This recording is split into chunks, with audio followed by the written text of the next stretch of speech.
Eu sou a Mary, obrigada pelo convite. Vou ser bastante breve, mas falar de alguns pontos da minha investigação. Já falámos de muitos aspectos em que a minha investigação também se foca, está em linha com aquilo que tudo foi mencionado, a ligação entre os maus-tratos a animais e os maus-tratos a crianças e as mulheres. E dediquei-me a este assunto no seguimento da minha própria experiência com a violência doméstica. Estamos a falar de situações de alto risco, até de homicídio ou de danos dos quais não consigam recuperar. Em 2018 criei uma associação, Refuge for Pets. Queremos que as pessoas possam encontrar um abrigo onde também possam ter os seus animais, e temos serviços de abrigo não só para pessoas, mas para animais. Queria realçar um pouco a legislação que temos no Reino Unido. Em 2021, conseguimos um grande avanço, do qual estou muito orgulhosa, e foram os meus colegas de várias associações que foram responsáveis por isto. Já tínhamos legislação de bem-estar animal, que tinha sido atualizada em 2016, mas em 2021 a lei de violência doméstica foi promulgada no Reino Unido, e pela primeira vez existem artigos nesta lei que falam da questão dos animais e da violência contra animais, e já há anos que andamos a bater às portas a falar da ligação entre diferentes tipos de violência. Os colegas do Link no Reino Unido têm dado formação a veterinários e não só. Continuamos a contactar a polícia, assistentes sociais. Todos os profissionais trabalham por todo o país, e de repente vemos as portas a abrirem-se e sermos convidados para dar formação e a falarmos desta questão por todo o país. Portanto, o meu conselho é: continuem a trabalhar neste sentido, porque as portas vão se abrindo.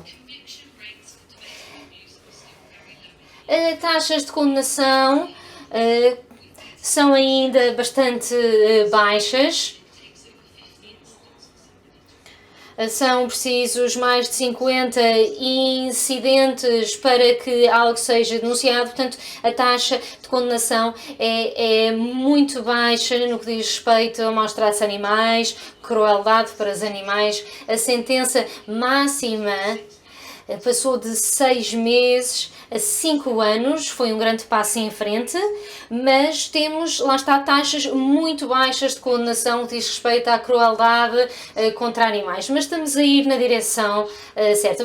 O meu papel enquanto investigadora profissional é trabalhar com outros pelo país fora para lhes dar formação e para os consciencializar.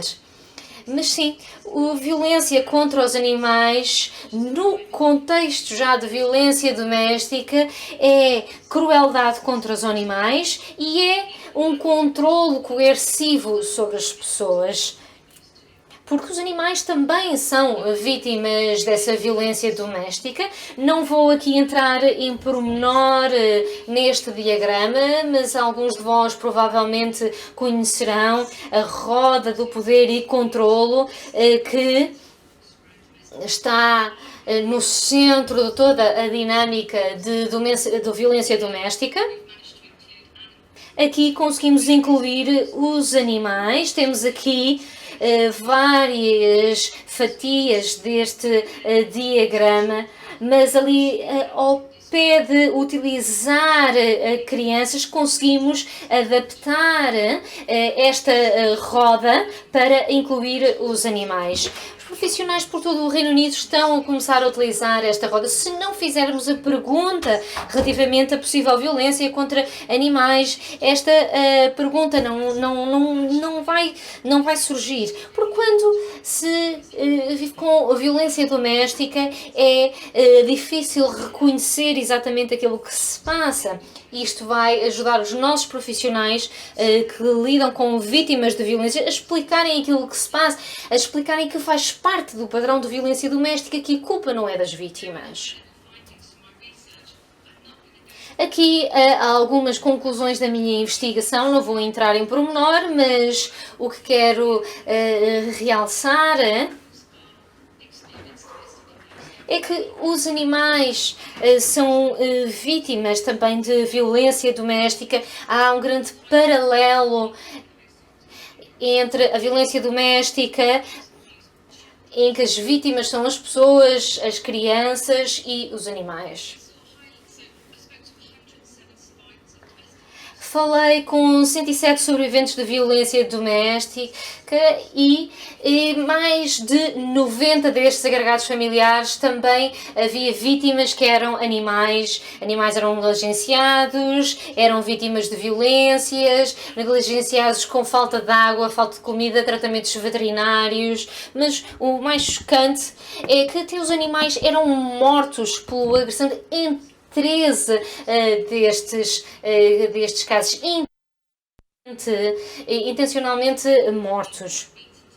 E eu estou a falar de serem espancados, serem envenenados ou indiretamente, em que o agressor orquestrou uma situação em que o animal iria morrer. Até uma situação em que o agressor pôs os animais todos numa sala, gatos, pássaros, tudo trancou-os numa sala e abriu as gaiolas todas. Imaginem o que aquela família encontrou quando voltou a casa. As ameaças, como por exemplo, se for embora, eu vou matar os teus animais, como Ellen descreve. A única forma que pensava de sair da situação em que estava é tentar suicidar, e isto algo que se ouve muito na prática, mas ele foi ter ao hospital e eu tinha coelhos na altura e ele disse-me: eu matei o teu coelho preferido e se não voltares amanhã eu mato os outros. E o que é que ela fez? Claro que ela voltou para casa. Felizmente, algumas enfermeiras no hospital perceberam o que é que se estava a passar e foi-lhe dado o apoio que precisava. E as crianças testemunharam isto tudo, sabiam que o pai tinha morto o coelho. Tem a ver com este laço e vemos aqui as diferentes espécies de animais que foram vítimas de violência. Às vezes são várias espécies ao mesmo tempo. É natural vermos aqui os cães e gatos em primeiro lugar e de facto existem mais cães e gatos nas casas no Reino Unido, mas não é isso que faz com que sejam mais vulneráveis. Tem a ver com o laço que se tem com os animais, que as vítimas tinham com estes animais. Vou contar uma curta história. Eu falei com a Anne e nunca me vou esquecer da Anne. Ela tinha conseguido sair de uma relação violenta já há 2 anos e ela era a pessoa de contacto do centro de resgate e ela levava os animais exóticos para adotar, para cuidar e ela tinha aquários, tinha 3 grandes aquários e ela tratou deles que eram peixes pequeninos e tinha 4 cães que gostavam de ir para o centro de resgate e brincar com os gatos, com os cães que iam ficar para trás, que ninguém queria.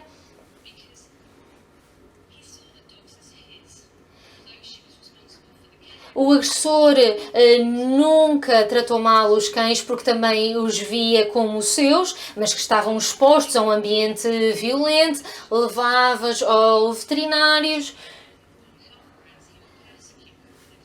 e quando tinha que ser tomada uma decisão que por razões de saúde os animais tinham que ser eutanasiados, ele culpava, deu uns dos lagartos a comer a um dos cães.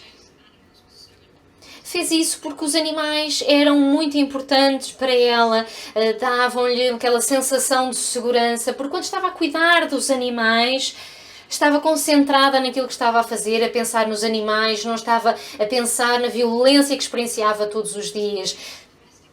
Para os sobreviventes da violência doméstica, esse laço com os animais é o único. Dão uma sensação de companhia, de amor. Quando pensamos que as nossas crianças estão a dormir e que não estão a ouvir nada, aquele animal é o único ser vivo que sabe o que é que se passa realmente naquela casa. Portanto, obviamente que ela não o vai deixar para trás e ele vai tirar partido desse laço. É mais do que uma ligação, é uma estratégia de controle coercivo, e eu vou ler porque este foi o momento em que eu pensei, não, isto de facto é um controle coercivo. A Ana tinha 3 grandes aquários, ela tinha cuidado deles que eram pequenos, e ele costumava ameaçar os peixes a tirar coisas para dentro dos aquários. E um dia passou-se algo, tinha chegado a casa tarde, o jantar não estava pronto e ele foi à cozinha, foi buscar a lexívia e deitou a lexívia para dentro do aquário e ela teve que ficar ali simplesmente a ver os animais, os peixes a morrerem. Foi isso que aconteceu. Ele fez isso para punir por quebrar as regras. Tem a ver com punição, ciúme e tentar criar medo e controlar e manter as pessoas naquela relação violenta. Já vimos este modelo do ciclo de abuso, o ciclo de violência, porque de facto é algo que é importante. Nós não nos apaixonamos por alguém porque é uma pessoa horrível. Poderão ser absolutamente carismáticos, dizem tudo aquilo que queremos ouvir. E, portanto, a relação evolui e depois isto um acumular de tensão, depois isto o incidente, a reconciliação e a calma. E, geralmente, os animais surgem logo no início, mostrar que são um excelente marido, ou durante a fase de reconciliação. A Shirley disse, se ele me perturbasse, dizia, vamos ao abrigo e ver que animais é que lá estão. Ele acalmava-me, deixando ter animal, dava-me essa autorização, encorajava a presença de animais. Conseguem imaginar irem-se embora quando têm peixes, cães, coelhos não têm dinheiro? Ouvimos muitas vezes porque é que ela não se vai embora. Mas não podemos criar estas barreiras como a Ellie estava a mencionar. Temos que permitir que as famílias saiam destas situações, mas com os seus animais de companhia. O contexto mais que os animais eram mortos eram que quando havia várias formas de violência.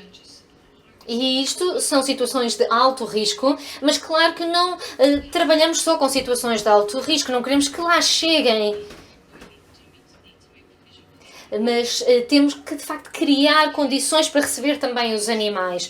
Se não fizermos isso, as pessoas não se vão embora. A Vicky disse-me... Ele disse-me que se eu uma vez se tentasse ir embora, que ia receber a cabeça do meu cavalo. E para ela era uma ameaça muito real, porque ela sabia que ele era capaz de o fazer. E vemos aqui as estatísticas que em uma grande percentagem destes casos a presença dos animais fez com que não se fossem embora. Portanto, eram sempre uma consideração importante para todas estas famílias. Uma outra roda.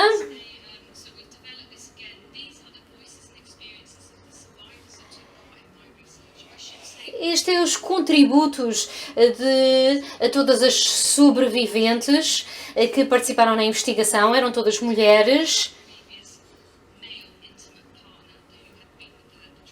E o agressor, em todos os casos, era um homem. Então, com base nessas experiências, criámos esta roda. E porque no Reino Unido, os profissionais que lidam com situações de violência doméstica nem sempre fazem todo o acompanhamento e seguimento.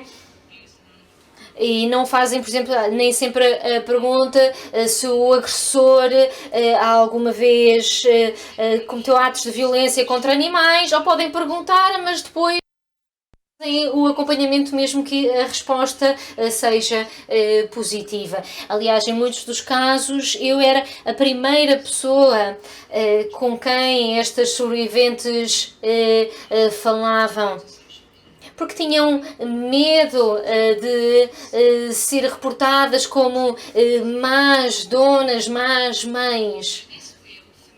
Portanto, para mim, esta roda é uma forma de falar todos estes aspectos com os sobreviventes, falar daquilo que aconteceu com os animais para conseguirmos justiça para esses animais. Portanto, agora temos conferências de avaliação de risco com diversas agências e falar das experiências da família. O meu papel e o papel da minha equipa é dizer, muito bem, falou da violência contra os animais, o que é que podemos fazer?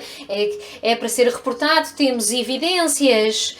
Ela vai para um abrigo, aceitam animais, portanto é esse o meu papel, trabalhar com os profissionais para os educar, para assegurar que temos os animais em conta e também para conseguir aumentar a taxa de condenação no que diz respeito a crimes de maus tratos de animais.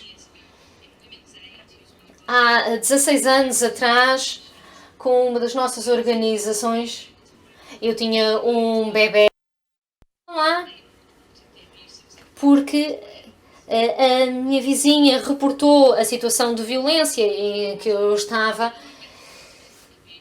e eu reportei a situação, foi feita essa avaliação, mas ninguém me perguntou nada sobre o meu animal de companhia. Eu, na altura, nem sequer estava a pensar que a minha cadela também estava a ser vítima da violência. Ela tinha imenso medo do meu agressor, enfiava o rabo entre as pernas, ela fugia quando sabia que tinha que fazer. Quando ele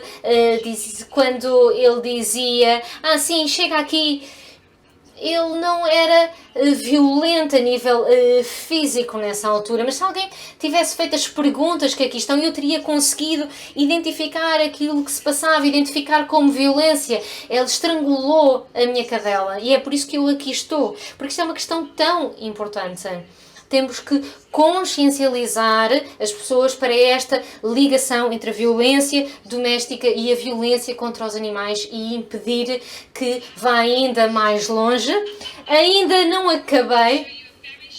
Vou mostrar-vos uma animação muito breve. And this is Billy and Charlie, part of our family and my best friends. But life wasn't good at home. Dad was always angry, he would shout a lot and often hurt us.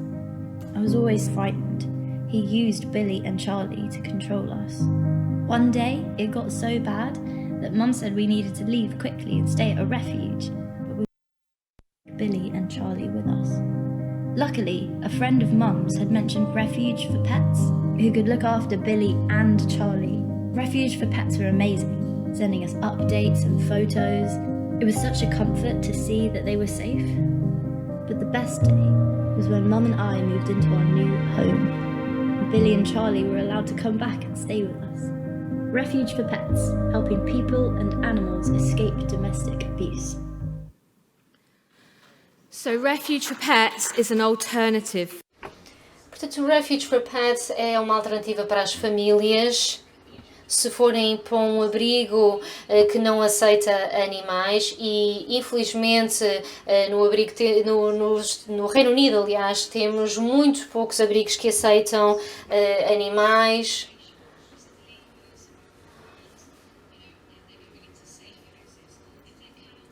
Portanto, se não podem levar os seus animais, nós podemos utilizar as nossas famílias de acolhimento.